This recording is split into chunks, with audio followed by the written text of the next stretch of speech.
नमस्कार विद्यार्थियों, आज हम बीए फाइनल ईयर के प्रश्न पत्र प्रथम आधुनिक भारत के इतिहास के अंतर्गत हम ब्रिटिश शासन का विस्तार एवं सुदृढ़ीकरण के बारे में जानेंगे और इसमें हम जानेंगे विशेष रूप से मैसूर के संबंध में।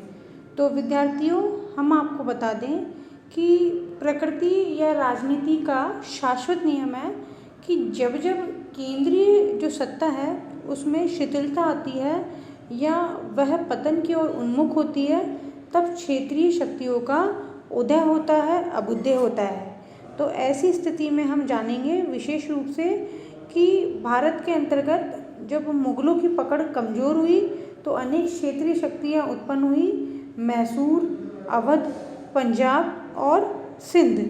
अब हम इसमें विशेष रूप से जानेंगे मैसूर के संदर्भ में। देखिए, ये जो क्षेत्रीय शक्तियाँ हैं मैसूर, पंजाब और अवध और सिंध, इन्होंने अपने अपने प्रदेशों में स्वायत्तता तथा स्वतंत्रता के लिए बनाए रखने के लिए अंग्रेज़ों से निरंतर संघर्ष लिया और ये तीनों शक्तियाँ अंग्रेज़ों के हाथों पराजित हुई और ब्रिटिश साम्राज्य के अंतर्गत इनका विलय हो गया। तो विद्यार्थियों, हम जानेंगे विशेष रूप से मैसूर राज्य के उत्थान और पतन के बारे में। सबसे पहले हम बात करते हैं मैसूर की ऐतिहासिक पृष्ठभूमि के बारे में। तो विद्यार्थियों, हम जान लें कि भारतीय मानचित्र के अंतर्गत जो मैसूर है वो भारत के पूर्वी और दक्षिणी घाट के दक्षिण के सुदूर भाग के अंतर्गत जो स्थिति है वो मैसूर की है। उस क्षेत्र के अंतर्गत जो मैसूर है एक छोटा सा राज्य है और ऐतिहासिक दृष्टि अगर हम देखें तो प्रारंभ में मैसूर में विजयनगर का साम्राज्य था। और विशेष रूप से हम बात करते हैं विद्यार्थियों, अब हम मैसूर की जो ऐतिहासिक पृष्ठभूमि है उसके बारे में अब हम चर्चा करते हैं। तो हमने आपको बता दिया कि जो मानचित्र के अंतर्गत मैसूर की क्या स्थिति है। इसके अलावा हम आपको अच्छे से बताते हैं कि मध्यकालीन भारत में के बाद जब मोहम्मद बिन तुगलक का शासन था तो तत्समय विजयनगर का एक स्वतंत्र सत्ता के रूप में विकास हुआ था और उसके पश्चात जो उसके कई वंश थे, सुलू, तुलू और अंत में जो अरविंदु वंश है उसकी जो नींव थी वो रखी गई और उसमें जो वेंकट द्वितीय है उसका शासन रहा। और वेंकट द्वितीय के जो शासनकाल के समय ही राज्य का क्या हो गया, विघटन होना शुरू हो गया और मैसूर राज्य क्या है धीरे धीरे स्वतंत्र होने लगा। और बाद में अंतिम रूप से जब हम देखते हैं कि वाडियार वंश के जो हिंदू राजा है उन्होंने बहुत लंबे समय तक शासन करा। 1704 ईस्वी के आसपास हम देखते हैं कि जब औरंगजेब अपनी मृत्यु के निकट रहता है तब वहाँ पर जो मैसूर के जो शासक हैं वह औरंगजेब की अधीनता स्वीकार कर लेते हैं। और उसके पश्चात हम देखते हैं कि 1719 के अंतर्गत फिर एक संधि होती है जिसके अनुसार जो मराठा हैं को जो मैसूर के शासक हैं वो चौथ देना स्वीकार कर लेते हैं और वह जो मराठा है वो निरंतर मैसूर से हम आगे भी पढ़ेंगे कि किस प्रकार से हैदर के समय तक भी चौथ वसूली का कार्य चलता रहता है। तो मराठा दक्षिण भारत की प्रमुख शक्तियों में से एक थी, इसके बारे में भी हम आगे चर्चा करेंगे। तो जो मराठा हैं वो मैसूर से चौथ वसूल करते थे और मैसूर से कर वसूल करने के संबंध में निजाम और मराठाओं के हमेशा झगड़े होते रहते थे कि आखिरकार मैसूर से चौथ कौन वसूलेगा, कर कौन वसूलेगा। इस कारण से मराठा और निजाम में संघर्ष होता रहता था। 18वीं शताब्दी के मध्य में हम देखते हैं कि मैसूर पर जो चिंका कृष्णराज का शासन रहता है वह एक नाममात्र का शासक रहता है। उसके समय में दो भाई रहते हैं, नंदराज और देवराज, ये दोनों इसके मंत्री रहते हैं चिंका कृष्णराज के और इनके शासन पर संपूर्ण जो बागडोर है इन्हीं के हाथ में रहती है। ये दोनों ही नंदराज और जो देवराज हैं ये दोनों ही मैसूर के सर्वे सर्वा बन जाते हैं और इन्हीं के हाथों में मैसूर की शक्ति है वो केंद्रित रहती है। और इन्हीं के समय में एक अन्य सैनिक अधिकारी रहता है हैदर अली, जिसका प्रभाव बहुत अधिक बढ़ जाता है। और आगे जाके हम देखेंगे कि किस जो हैदर अली है वो किस प्रकार से शासन के अपने हाथ में ले लेता है। इस प्रकार जो मैसूर की जो हम ऐतिहासिक पृष्ठभूमि देखते हैं। अब हम बात करते हैं हैदर अली का उत्कर्ष और हैदर अली किस प्रकार से सुल्तान बनता है, उसके बारे में अब हम चर्चा कर लेते हैं। देखिए, हैदर अली के अगर जन्म की हम बात करें तो उसका जन्म मैसूर में ही हुआ था, लगभग 1722 ईस्वी के आसपास में। ये इनके पिता का नाम फतेह मोहम्मद था और वह भी क्या थे, सैनिक अधिकारी थे। इनके पिता की उम्र जब ये छोटे थे तभी इनके पिता की मृत्यु हो जाती है और हैदर अली को पिता के बदले सेना में नौकरी मिल जाती है। हैदर अली, हालांकि हम बात करें, बहुत अच्छी बात है, कॉम्पिटिटिव एग्जाम में पूछा गया प्रश्न है, हैदर अली बिल्कुल निरक्षर था। इसके बावजूद भी वह विलक्षण प्रतिभा का धनी था।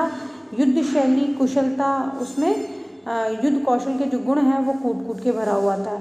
एक अन्य प्रश्न पूछा गया है, वो डिंडुगल है, उस जगह का जो ज़िला है मैसूर के अंतर्गत, वहाँ का फौजदार हुआ करता था। और जो मैसूर का दीवान था वो खांडेराव था।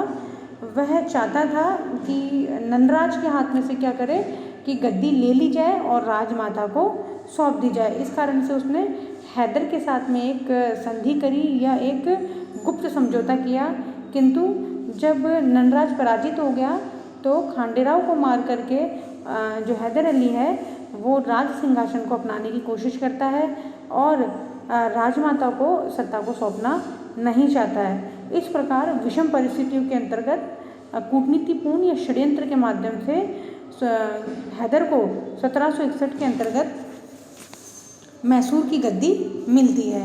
तो डिंडीगल का जो फौजदार बनने के बाद हैदर अली ने अपनी इस प्रकार से शक्ति को संगठित किया और संगठन करने के पश्चात षड्यंत्र के माध्यम से उसने जो है 1761 में हैदर अली सुल्तान बना। 1776 के आसपास हम देखते हैं कि मैसूर के राजा की मृत्यु हो जाती है और जो हैदर है वह स्वयं को सुल्तान घोषित कर देता है। उससे पूर्व तक उसने जितने भी कार्य थे राजा के नाम से ही वो करता रहा और हैदर ने शासन के समस्त कार्य एवं विजय मैसूर के राजा के नाम पर ही की थी। उसने अपने आप को कभी राजा नहीं कहा। ये एक व्यावहारिक दृष्टि से सामान्य बात नज़र आती है और व्यावहारिक दृष्टि से वही शासक था। अब हम बात करते हैं कि हैदर अली का जब उत्कर्ष हुआ तब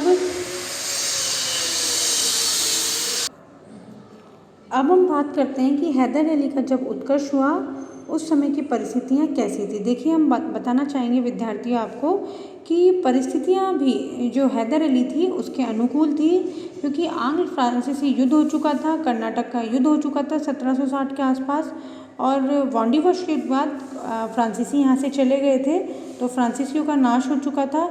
और 1761 के अंतर्गत जो पानीपत का थर्ड युद्ध हुआ था जिसमें मराठाओं का लगभग सा सर्वनाश हो चुका था, काफ़ी निर्बल हो चुके थे।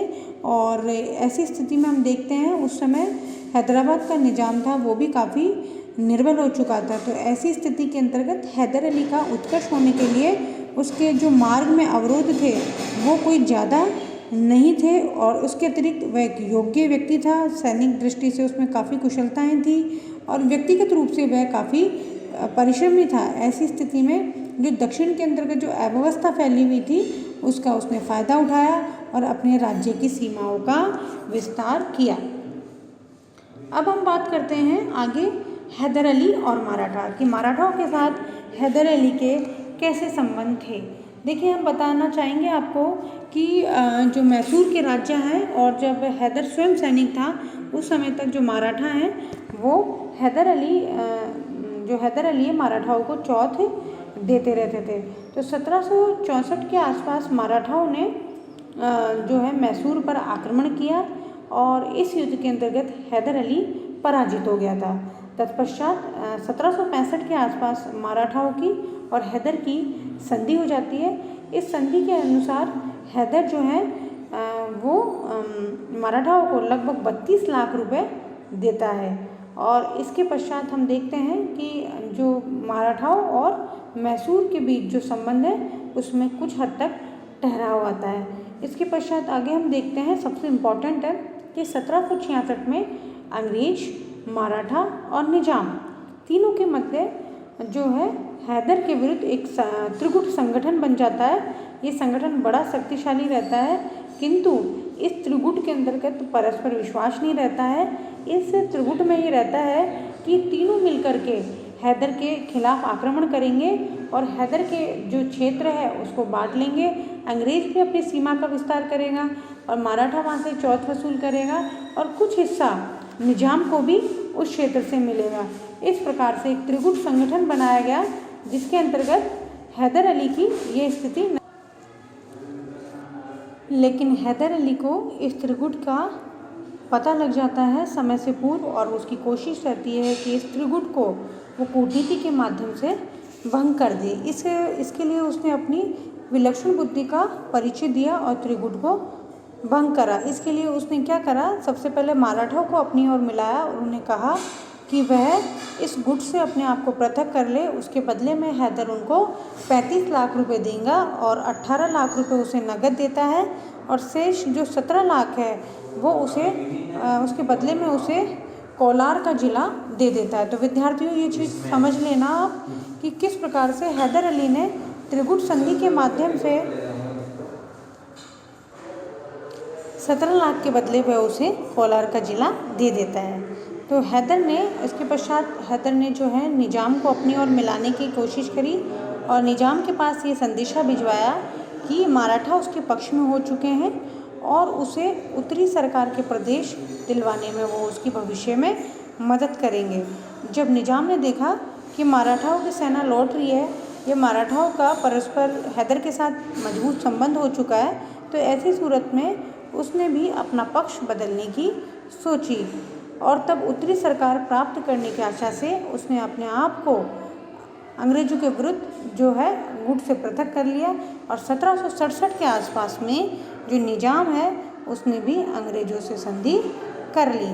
तो इस प्रकार हम देखते हैं कि हैदर ने अपनी कूटनीति के माध्यम से दो पक्ष मराठा और निजाम दोनों को अपने पक्ष में कर लिया और त्रिगुट के कोप भाजन होने से अपने आप को बचा लिया। इस प्रकार हम अब आगे देखते हैं कि अंग्रेजों के और हैदर के मध्य युद्ध होता है जो प्रथम युद्ध रहता है। अगर हम बात करें कि आंग्ल मैसूर प्रथम युद्ध, तो आंग्ल मैसूर प्रथम युद्ध होता है जिसके अंतर्गत हैदर जो है फ़ायदा उठा लेता है और इस फ़ायदे से जो है अंग्रेज है वो पराजित होती है।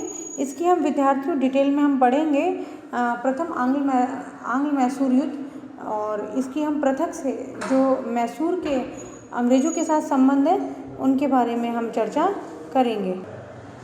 आगे हम बात करते हैं कि अगस्त 1773 में, विद्यार्थियों 63 नहीं 73 है, इसमें संशोधन किया जाएगा। अगस्त 1773 के अंतर्गत जो पेशवा जो नारायण राव है उसकी मृत्यु हो जाती है और उसकी मृत्यु के पश्चात उसका छोटा जो पुत्र रहता है, अल्पवयस्क पुत्र रहता है, इसको लेकर के हम अलग से जब मराठाओं के अंग्रेज़ों के साथ संबंध है उनके बारे में चर्चाएं हम पढ़ेंगे। तो विद्यार्थियों हम आपको बताना चाहेंगे कि जब उनका अल्पवयस्क जो पुत्र रहता है पेशवा माधव नारायण राव, वो बहुत छोटा रहता है। ऐसी स्थिति के अंतर्गत मराठाओं में गृह कलेश उत्पन्न होता है और ऐसी स्थिति में नाना फडणवीस का एक बड़ा रोल होकर के निकल कर के आता है। तो ये जो अव्यवस्था फैली थी मराठाओं के मध्य, इसका लाभ उठा करके हैदर ने उन सभी प्रदेशों पे अधिकार कर लिया जो पूर्व में मराठाओं के पास थे। इसी समय अंग्रेजों और मराठाओं के बीच भी युद्ध आरंभ हो गया और मराठे अंग्रेजों के विरुद्ध हैदर की सहायता चाहते थे। तो आंग्ल मराठा युद्ध हो जाता है और उसमें हैदर की सहायता चाहते हैं। मराठा और हैदर के मध्य क्या होता है, एक समझौता होता है। इस समझौते के अंतर्गत जो हैदर है वो वचन देता है अंग्रेजों को भारत से निकालने का कि वो मराठों को सहायता देगी। इसके बदले में नाना फडणवीस ने हैदर से जो वसूल की जाने वाली जो वार्षिक खिराज है उसी में कमी कर देता है और तत्पश्चात इसी पीरियड में हम देखते हैं कि हैदर ने अंग्रेजों के विरुद्ध जो मराठाओं को सहायता दी थी उसके बारे में हम डिटेल से और देखेंगे और किस प्रकार से हैदर ने अंग्रेज़ों के विरुद्ध जो मराठाओं की सहायता दी थी वचनबद्ध होकर के, किंतु युद्ध के दौरान हैदर की मृत्यु हो जाती है।